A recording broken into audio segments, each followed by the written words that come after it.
Kapuso 101. Find out what's fresh and what's hot with your favorite stars. Meet Rain Matienzo.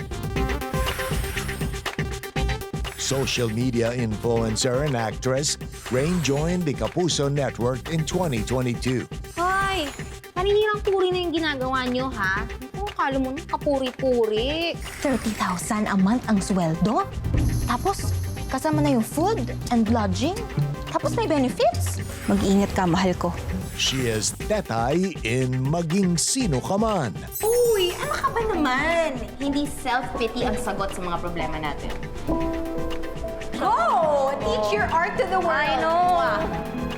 Get to know more about your favorite stars on Kapuso 101.